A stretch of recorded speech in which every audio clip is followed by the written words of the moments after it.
What's up, everybody? Today is Thursday, June 6th or June 7th. I'm going to take you through a lower body workout. I usually do 2 lower body workouts a week. This one's going to be a little heavier one. I'm not going to waste any more time, and let's get started. Siege, Riley, Taz, yeah.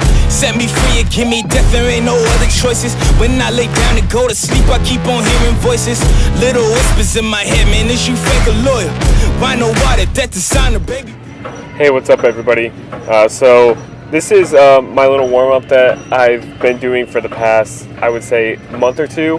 I never used to really do this. I would just go in and start squatting with lighter weight, but I'm just doing the bike with very minimal resistance for about 4 to 5 minutes.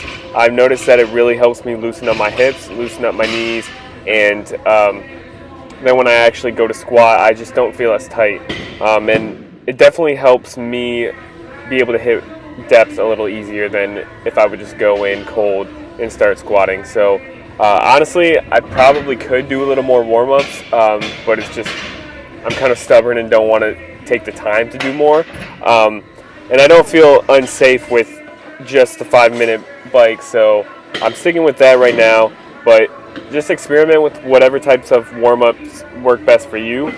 So here you'll see this very terrible angle of me squatting. So this is 285 for 4 sets of 4 today. Like I said, this is a little heavier of a leg day for me, so I am doing just sets of 4 reps. I don't know what percentage this is. I'm running a program that I made up for myself, but the squat, deadlift, and bench numbers, they're all based off of a percentage of my estimated 1 rep max. I'm guessing this is probably around like 85%, something like that, maybe 80, but this is just 4 sets of 4 on squats. So what I'm really focusing on is just trying to keep my chest in the same position when I lower the weight compared to when I'm coming up with the weight, and I'm really focusing on pushing through my heels and my big toe and my pinky toe. So I have 3 main points of contact with my foot.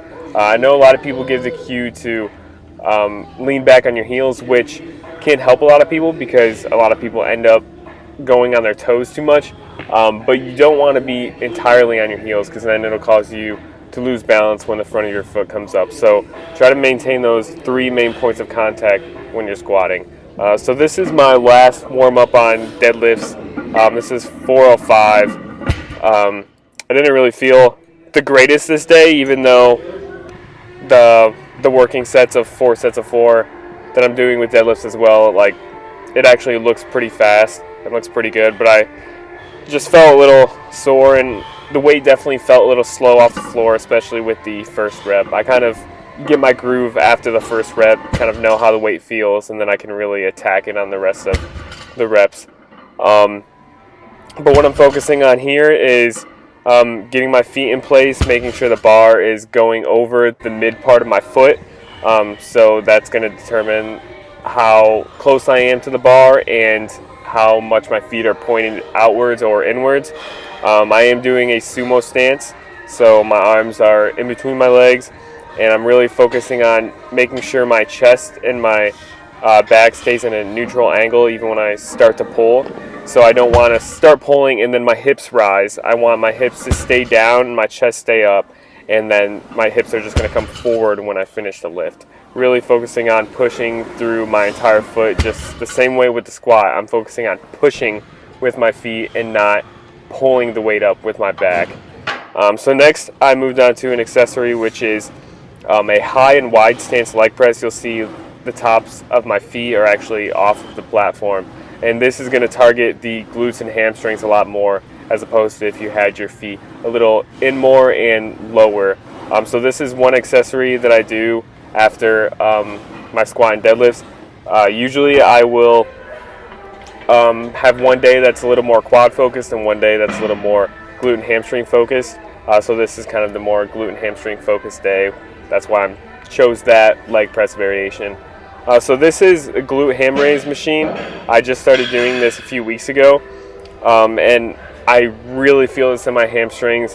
One thing that I want to know is that you see when I'm going down, I'm only going down to where my back is parallel to the ground. If you go any further than that and you start to come up, you start to use your lower back a little more, which is fine if you're trying to work your lower back, but I'm trying to work my hamstrings, so I don't want that to come into play and help me lift my body up.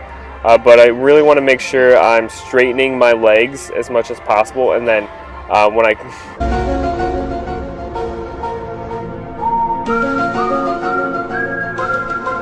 There's my fiance, she was lurking over there. But when I'm coming up, I want to make sure I'm bending my knees more, and then straightening them as I come down. That'll make sure I'm using my hamstrings to curl my body up. Next, I just did some standing calf raises on the Smith machine, because this standing calf raise machine is actually out of order right now. Well, not really out of order, just the room that it's in is getting redone, so they took everything out and can't really use those machines. But I also did hanging knee raises for abs that I didn't film, and that's the entire workout. Short and sweet, down to the point. Hope you guys liked the video. Make sure you like, share, and subscribe if you want to see future videos, and I appreciate you guys watching. Thanks.